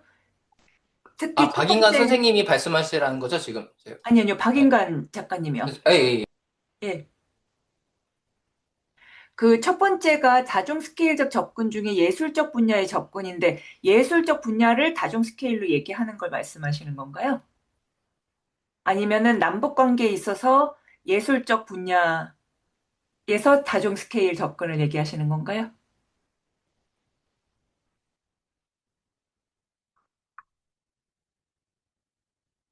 마이크가 안 된다고 하시네요. 어쨌든, 그 다음에 또, 접경 지역을 초국가 지역으로 활용하는 방법에 대해 경제적 협력 이외에 구체적으로 어떤 방향이 있겠냐고 또 박인간 선생님이 같이 또 질문 주셨고, 나중에 북중 접경 지역에서 중국인 개인 사업가의 활동이 활성화됐다고 들었는데, 중국 노동자들의 생산품이 한국에 들어오기는 제약이 있어서 이런 문제도 완화가 되었으면 좋겠습니다. 아, 라고 주셔서, 예, 남북한 관계에 있어서 예술적인 접근의 다중 스케일 말씀하신 건가 봐요. 예. 같이 모아서 그렇게 말씀해 주시는 것도 좋겠습니다. 아, 네, 지금 그러면 그 채팅창에 위에 있는 것부터 좀 순서대로 제가 다 얘기를 잘 할 수는 없겠지만, 일단 최대한 네네. 답을 드릴 수 부탁드립니다. 있게. 먼저 그 박인간 작가님께서 몇 개 얘기를 하셨는데요. 그거는 예술적 분야, 남북 관계에 있어서 예술적 분야죠. 그건 당연히 교류가 뭐 잘 나중에 되면은 남북 간에 직접적인 교류를 하면 제일 좋겠죠. 근데 그런 예술가들은 기존의 구민국가의 영토를 제일 잘 도약을 하면서 그런 거를 보여주고 있고요. 특히 예전에 민중 작가, 갑자기 그 화백 선생님 이름 까먹었네. 보면 예전에 사실 통일운동할 때도 그 민중 작가분들은 그런 실천들을 하셨죠. 그런 남북 관계의 어떤, 대립의 경계를 넘어서가지고. 그래서 그런 게, 못될 건 없겠다 생각이 듭니다. 다만, 북한에 있는 예술가들하고 교류는 직접적으로는 쉽지는 않겠지만, 그러한 상상력을 좀 펼치는 거는 또 예술 분야에서도 할 수 있으면 좋겠다는 생각이 듭니다. 그게 또 이제 북한에 대한 관심도 늘어날 것 같고요. 그래서 뭐 다중수계적 접근한 게 학술적인 용어이긴 하지만 실제적인 건 교류 같은 거를 보다 더 지금은 남북 관계가 안 좋고 하니까 그러면 우리는 그러면 교류하면 안 되냐? 그게 아니라 오히려 정부가 더 경직되어 있으니까 좀 더 민간 부분에서의 그런 교류 협력이 좀 더 창의적으로 나올 수 있고 그게 북한하고 아니라 하더라도 뭐 중국에서든지 좀 더 북한과 가까운 지역에서 어떤 퍼포먼스를 할 수도 있겠죠. 근데 제가 갖고 있는 상상력은 너무 사회과학적으로 경직되어 있고 그래서 오히려 예술가 분들이 더 창의적으로 아마 있을 것 같아서요. 제가 오히려 더 배워야 될 것 같습니다. 일단 이 정도고요. 그 다음에 김규혁 학생이라고 이제 해서 얘기를 봤는데 지금 보면 우크라이나 전쟁이 종료되면 남북이 다시 대화할 수 있다는 주장에 대해 어떻게 생각하시나요?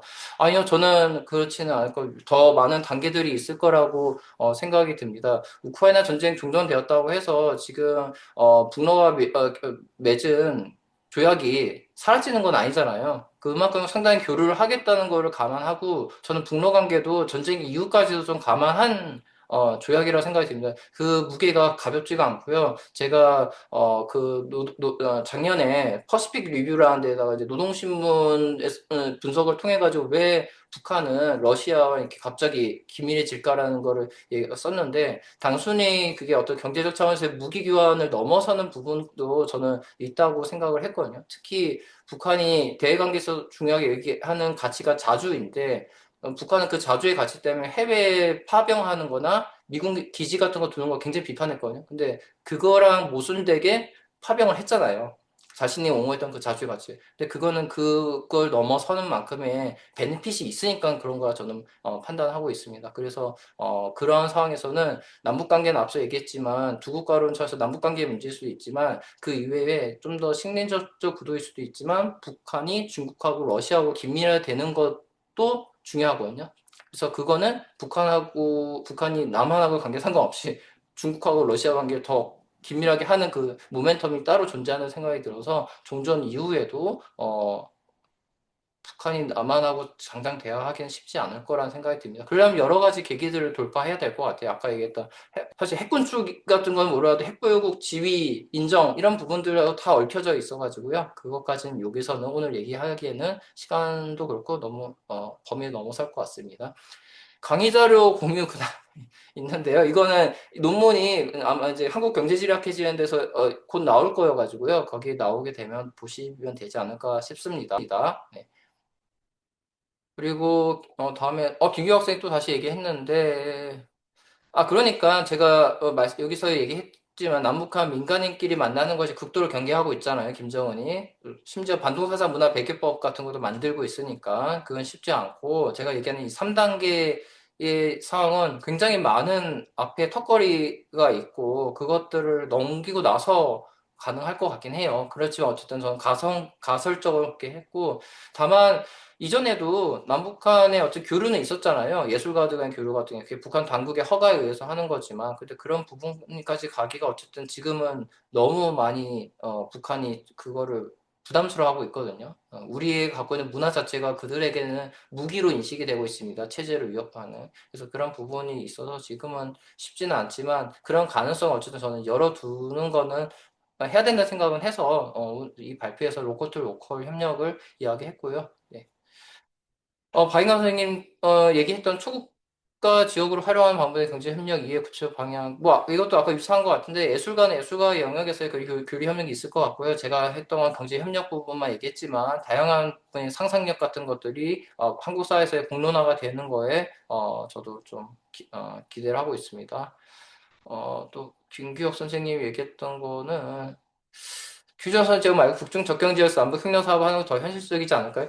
근데 북중 접경 지역이라 해서 제가 이제 2단계로 얘기했는데 그것이 남북 간의 직접적인 협력은 아닐 것 같고 뭔가 플랫폼이 있을 것 같아요. 어떤 국제기구가 하는 사업일 수도 있고 그런 거에 있어서 저희 펀딩이 꼭 국제기구를 전면에 내세우고 후방에서 지원할 수도 있거든요. 그런 부분을 통해서 간접적, 우회적 연계를 하는 거지 남북한이 대놓고 그 정도 할 수 있는 협력 사업을 한다면은 그거는 북중 접경 지역이 아니라 남북 접경 지역에서 할 정도로 굉장히 좋아진 환경이었겠죠. 근데 지금은 그렇습니다. 네.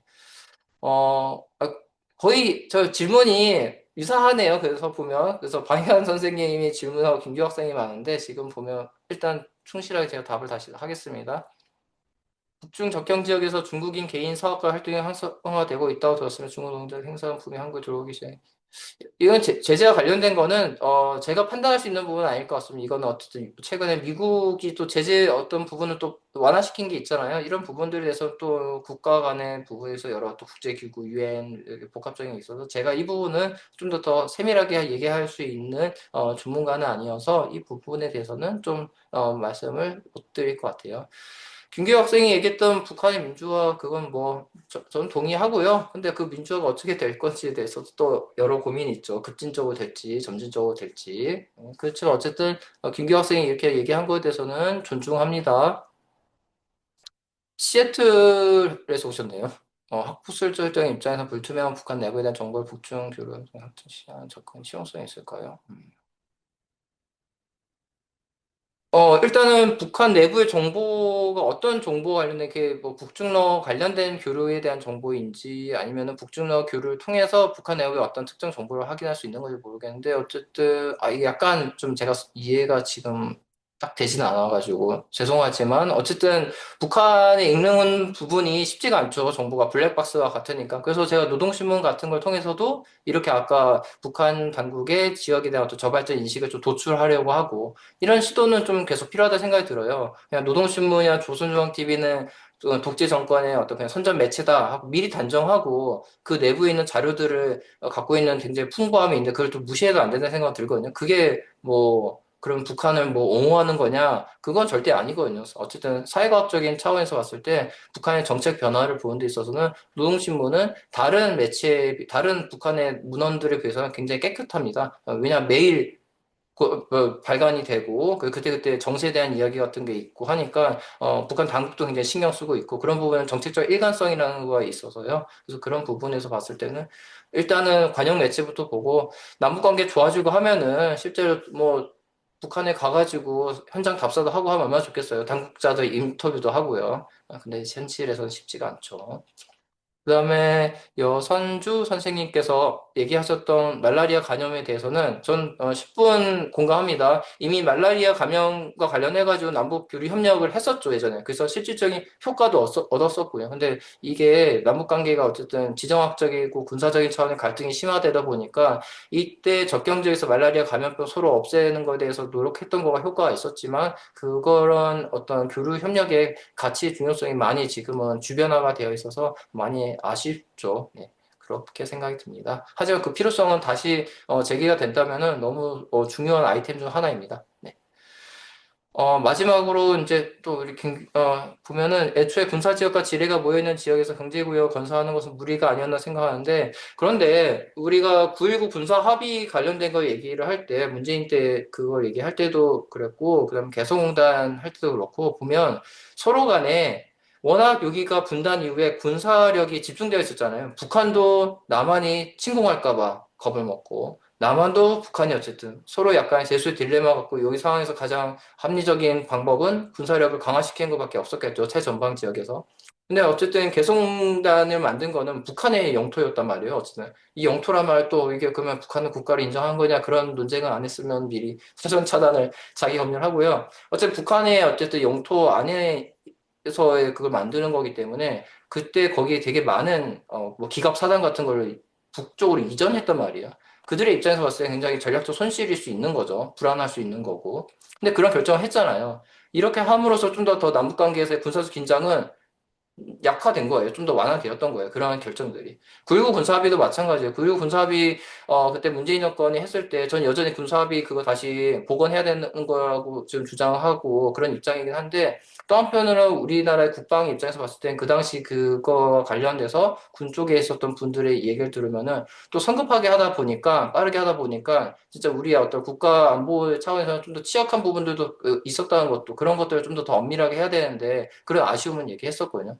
근데 이게 결국 북한도 개성공단 만들 때 기갑사단들을 좀 뒤로 위로 올리고 우리도 9.19 군사 합의를 할 때 좀 더 저희 것도 일부분 내줬겠죠. 그러니까 그게 어쨌든 남북 간의 모처럼의 교류 협력이 생기니까 그런 좀 부분들을 안고 했었는데 그런데 저는 이 김기화 학생이 얘기한 것이 애초에 군사지역과 지리가 모여있기 때문에 얘기를 할 필요가 없다는 것이 아니라 그러한 지역이기 때문에 그런 것 군사 지역이었던 것을 서로가 어느 정도 일정 부분은 뭐 그게 안보와 관련된 포기하면서도 그런 경제 공간을 만드는 거가 두 남북한 간의 당국에서는 그게 되게 중요하다 본 거죠. 교류 협력과 남북한 한반도 평화, 나중에 통일까지요.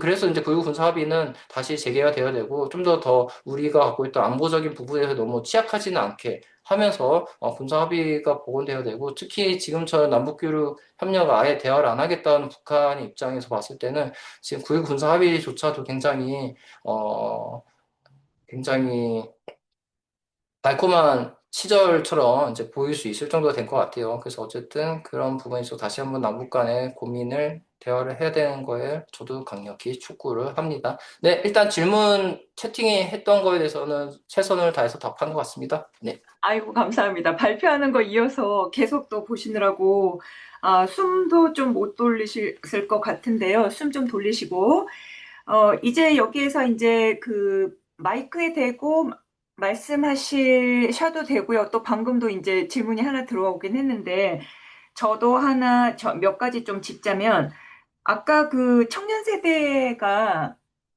지역 갈등에 대해서 이렇게 민감한 사람들, 그런 사람들과 그리고 남북 관계 통일에 대해서 염려하는 거, 그거의 상관관계가 좀 재미있었는데요. 그러니까 아마도 예측해 보기에는 지금도 지역 문제가 이렇게 심각한데 통일까지 되면 어떻게 하겠냐고 좀 자연스럽게 흘러가는 것 같기도 하고 또 아까 북한에서 이 북한 당국이 거기에 불균형 문제를, 그죠? 불균등 발전 문제를 많이 더 언급한다고 했잖아요. 근데 이제 제가 탈북민 연구를 하는 입장에서 보면, 탈북민들 사이에서 보면, 정말 예를 들어 평양과 비평양, 평양과 그 외의 지역은 정말로 크게 가지고 있고, 사람들이 정서를 많이 건드리는 문제인 것 같더라고요. 한번 그거에 대해서 얼마나 민감한지를 잘 모르는 한국 사람이 얘기를 잘못했다가 크게 사건이 났던 거를 제가 목도하기도 했고요. 그래서 그것도 하나 얹습니다. 근데 지금 남북 관계가 이렇게 경직돼 있고 제가 이제 안 그래도 정말 궁금해서 물 밑에 뭐가 흐르긴 하냐, 정말 아무것도 없냐 그랬더니 정말 아무것도 없다고 좀 더 아시는 분이 그렇게 말씀을 하시던데, 그래서 그런지 지금 학술적인 접근도 뭐 자연 환경에다가 그러니까 뭔가 한다든지 아니면 뭐 북한에 있는 거기에 자연환경을 연구한다든지 그런 식으로 어떻게 보면 학자들한테는 숨을 좀 돌리고 좀 여유 있게 뭔가 바라보려고 하는 기회가 되지도 않나 이런 생각이 듭니다. 제가 이렇게 얘기하는 동안 향후 북한이 남북 협력에 응할 가능성이 있다고 보시는지 이런 질문이 들어왔고요. 지금 저기 화면 켜고 계신 분도 그렇고 아니면 화면 켜지 않으신 분도 마이크를 켜고 질문하셔도 좋습니다. 네, 안녕하세요. 들리시나요? 아, 네. 네, 저 의대에서 말라리아 연구하고 있는 여선주라고 합니다. 안녕하세요. 네, 네. 제 다름이 아니고 제가 말라리아 그 휴전선에서 그 지속적으로 일어나는 거를 지금 북한과의 어떤 소통의 창구로 쓸 수 있는 어떤 그 리소스가 될 만한 연구를 좀 발견한 것 같아서 그거를 좀 공개를 조금 드리고 이제 향후 이제 이런 것들이 좀 그 어떤 소스가 되면 좋겠다 해서 간단히 말씀드릴게요.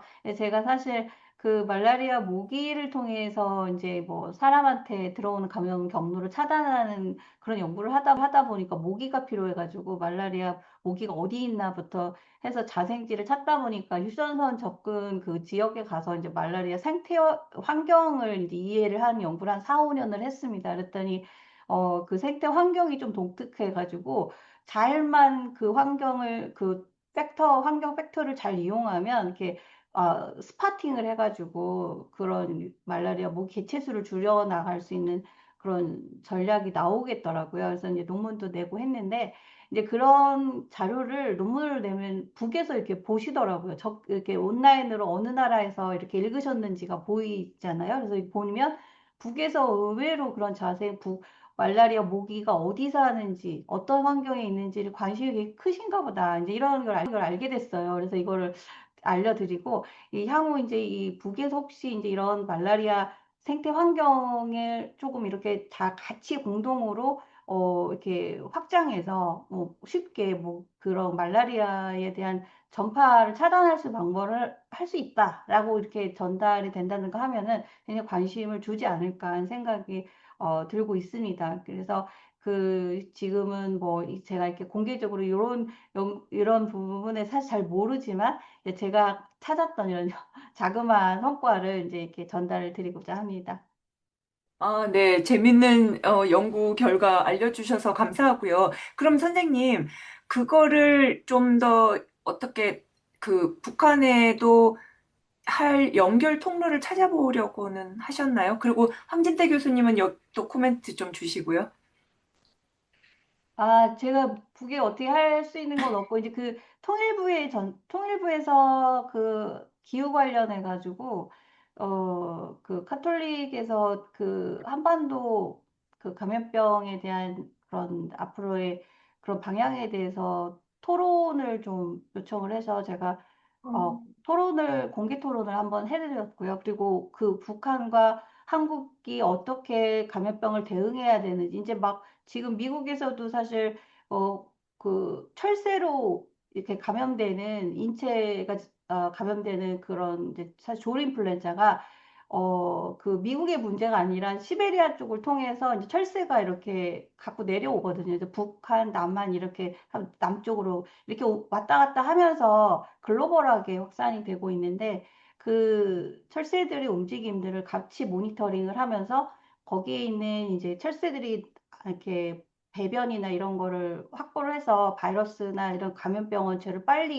선제적으로 빨리 정보를 확보를 하면은 그거에 대한 어떤 백신이나 이런 것들을 빠르게 대비를 할 수가 있어요. 그래서 북이 어떤 그런 철새 도래지 같은 곳에서 모은 자료와 남한에서 모은 자료를 공동으로 이렇게 데이터베이스를 만들어 나가면서 그거를 활용해 가지고 뭐 대비책을 만들어낸다든가 할 때 서로 이렇게 공동으로 연구를 하면 좋겠다 생각해서 사실 남북 휴전선 쪽에 그런 연구시설, 남북한이 같이 공유할 수 있는 그런 연구시설을 같이 이렇게 설립할 수 있는 방향이 있으면 가장 어떤 좀 추진할 수 있는 방법으로서 빠를 것 같다는 생각이 들고요. 말라리아는 특히 지금 문제가 뭐냐면 제가 사실 그 자생지 특성뿐만 아니라 모기가 살충제에 지금 잘 듣지 않는 모기들이 대다수라는 거를 알게 됐어요. 그래서 살충제 저항성이 지금 너무 심해서 보통 지금 이렇게 방역하는 그 양이 오히려 살충제 저항성을 많이 불러일으켰기 때문에 조금 다른 전략으로 들어가야 할 것 같다는 생각이 들어서 북도 똑같이 살충제 저항이나 이런 것들이 같이 공동으로 연구가 돼야 될 거라고 생각이 들고요. 그게 결국은 지금 3천 명에 가까운 북의 말라리아 환자 그 휴전선 북쪽에서 일어나고 있는 그 근방에서 일어나고 환자들이 대부분인데 그 3천 명에 육박한 환자들을 줄여 나갈 수 있는 방안이 될 거라고 생각이 들고 북도 아마 그거에 대한 그런 문제를 좀 이렇게 받아들이실 수 있는 부분이라고 생각을 합니다. 아, 네, 감사합니다. 황진태 교수님, 네, 이제 손 좀 돌리셨죠? 그 네, 와중에 지금 이제 굉장히 재밌는 여선주 선생님께서 말씀도 해주셨고, 그리고 저도 몇 개 얘기했고, 네, 지금 네, 올라온 채팅방에 것도 봤습니다. 올라온 예, 것도 있거든요. 예, 그래서 다 정리해서 예, 그냥 말씀드리겠습니다. 네, 네. 소화하셔서 되는 네, 대로 네. 예, 먼저 하시면. 여선주 선생님 너무 그 말라리아 실제 연구하고 그래서 너무 네, 반갑습니다. 그 제가 지금 논문 파일을 올리려고 했는데 제가 작년에 그 이런 비인간들 있잖아요. 비인간의 말라리아라든지 아니면 사실은 뭐 소나무 제선충도 그렇고 뭐 코비드 19도 있고 그리고 아프리카 돼지열병도 있고 이런 부분에 있어서 사실 남북 관계에 있어서 되게 초국경적인 행위자 액터들이 있는데 이러한 것들에서 어떻게 남북 간이 서로 협력할 수 있을까 해서 민족 공동체 통일 방안을 좀 약간 모든 휴먼 지오그래피라는 논의가 있어서 그쪽을 좀 재해석한 제가 논문을 썼거든요. 그래서 혹시 다른 선생님도 이거 클릭하면은 PDF를 받을 수 있더라고요. 제가 PDF는 바로 올리지는 못해가지고 일단 현 채팅창에 올렸습니다. 근데 여선주 선생님 말씀하셨기도 했지만 이게 뭐 다시 반복할 건 아니고요. 저도 그런 어떤 말라리아 같은 건 이런 어떤 공통의 어떤 위협이 되는 거에 대해서 좀 북한도 분명히 인지하고 있고 논문만 읽은 것이 아니라 사실은 말라리아 관련해서 공동 조치를 했었으니까 이전에 남북한 관계가 좋았을 때는 그래서 이 부분에 대해서는 나중에 교류 협력이 다시 되면 좋을 것 같고요. 특히 산불도 있고 남북 간에 또 산불 이슈도 있고 그다음에 소나무 아까 제선충도 있고 아프리카 돼지 같은 것도 그렇고 어쨌든 이런 부분에 있어서 좀 근데 이게 계속 워낙 근본적인 이 두 국가론 차원에서는 이런 협력이 과연 북한이 지금은 그렇게 중요하게 생각하지 않는 것 같아가지고요. 좀 더, 그러니까 내부적으로 중요하지만 전 국가적인 차원에서는 다른 게 더 중요하다 보는 거죠. 체제의 어떤 안정성 확보하는 데 있어서는 남한과 교류가 지금은 위협으로 보니까 그 자체만으로. 그래서 그걸 좀, 미래에는 좀 더 그걸 해야겠다는 생각은 너무 10분 공감하고 있습니다. 저도 그런 고민을 그 논문에 썼던 거고요. 그 다음에 신랑 선생님께서 얘기하실 때 통일 인식과 MZ 세대 이런 거는 제가 어쨌든 뭔가 기존에 있는 자료 통계 분석이 있는데 이런 거를 좀 분석을 좀 더 할 여지가 있는데 그걸 잘 안 했길래 그런 걸 좀 확장을 하고 싶어서 했는데 이게 마침 접경 지역 같은 경우에도 이런 MZ 세대가 관심이 지금 없는 상황이 왜 그런지에 대해서 좀 청년 문제 차원에서 보면서 좀 엮어내려는 그 논리를 좀 고민을 했던 거였고요. 북한의 불균등 발전이 북한 당국은 공식적으로 말했던 거는 가장 늦게, 가장 최악의 상황이 됐으니까 말했을 거라 생각이 듭니다. 그 이전에 당연히 저도 탈북민 인터뷰 하면은, 당연히 뭐 평양은 다른 나라고요. 제가 흥미롭게 생각했던 거가 평양 주민들 인터뷰했을 때 그런 얘기 하신 분도 있어요. 어느 정도의 돈이 있으면은 평양 다시 가고 싶다고. 다시 살겠다. 평양이 그만큼 분들에게는 괜찮은 데라는 거죠. 그런데 코로나 시기에도 또 이제 나오셨던 분 인터뷰를 하면 제가 전에 통일연구원에 있으면서 연구를 할 때 뵈면 원래 객관화해야 되지만 연구자는 눈물이 그렇게 나더라고요. 너무 어디 산골에서 진짜 피죽 먹고 하는 그렇게 했던 경우 있더라고요. 속이 터지더라고요. 그럴 때. 그럴 때는 진짜 저도 전형적인 아까 민주화 얘기했죠? 아까 저도 그렇게 생각이 들었어요. 그럴 때 좀 화가 나고. 그래서 어쨌든 그런 불균형 발전의 인식이 있는데 그게 어쨌든 북한이 공식 매체를 통해서 얘기했다는 거, 특히 지도자가 그걸 얘기해서 인정했다는 거, 이건 특히 북한 같은 모호류의 법칙이 되게 중요한 북한 사회에서 수령이 그 얘기를 했다는 거는 그만큼 중요한 사회 문제라는 걸 또 다시 확인할 수 있는 거고 그거에 초점을 맞춰서 앞으로의 어떤 교류 협력 정책을 할 때는 그걸 또 우리는 역으로 활용해가지고 그들의 니즈가 이거구나. 북한 정권이 이게 중요하게 여기고 있다는 걸 탁 찝어가지고 다시 저희의 정책을 좀 보완하자는 취지에서 그렇게 얘기를 했었습니다. 그리고 이제 마샬 팍 선생님께서 아까 전에 질문에서 다시 이야기하셨는데요. 이거 저는 10분 공감합니다. 제가 2018년인가 17년인가 그때 이제 논문 하나 쓴 게 있는데 그때 인스타그램을 가지고서 북한은 연구할 수 있을까라는 거였습니다. 그때 왜냐하면 우리가 지금 못 가니까 교류 협력도 쉽지 않고 하는 상황에서 외국인 관광객들이 어쨌든 북한에 가면 그 좀 도시 연구에 있어서 북한의 도시를 볼 때 그런 자기들의 어떤 사진을 찍는 것도 있잖아요. 외국인 관광객들이 그런 것들을 통해 가지고 나오게 되는 그 얼굴 빼고 뒤에 있는 주변의 경관이나 그런 걸 통해서 저는 분석할 수 있지 않을까라는 걸 좀 도발적으로 제안했었거든요. 마찬가지로 이번에 이제 북중 뿐만 북러 관계가 이제 밀착되면서 지금 저런 이번 작년에도 마라톤 같은 것들 가고서 엄청나게 많은 그 유튜버인지 모르겠지만 인플루언서들이 올렸거든요. 그때 영상을. 그런 걸 보면은 전 당연히 지금 상황에서는 조금이라도 더 정보를 확보해야 된다는 상황에서 보면은 저런 좀 더 특히 뉴 미디어가 어쨌든 간에 범람하고 있는 상황에서는 노동신문 말고 조선중 TV 말고 그 탈북민 인터뷰도 워낙 제한적인 부분이 있기 때문에 저는 더 적극적으로 전 러시아 관광객들이 찍는 사진, 자료도 되게 중요한 학술 자료로 봐야 된다고 생각합니다. 네, 일단 이 정도인 것 같습니다. 네, 그러면, 오늘 이제 딱 시간도 마칠 시간이 됐고요. 오늘 이제 저는 사실 이 통일학 포럼을 올해 시작하면서, 통일학 포럼을 하기에 너무 안 좋은 때인데, 어떻게 하지? 다 같이 답답해만 해야 되나? 이렇게 생각했는데, 지금 이제 황진태 교수님이 오늘 발표를 통해서 좀 그래도 우리가 할 수 있는 것, 지금 같은 시기에 생각해 놓으면 좋을 것들, 이런 제안도 주시고, 또 자료도 풍부하게, 엮어서 보여주셔서, 좀 안심이 되는 기분입니다. 그리고 지금 여기 계신 분들도, 계속 지속적인 관심 부탁드리고요. 이번 2026년 들어서 첫 번째 한 통일학 포럼, 114회 포럼, 이것으로 마칠까 합니다. 와주셔서 감사합니다. 다음에 또 뵙겠습니다. 네, 감사합니다. 감사합니다.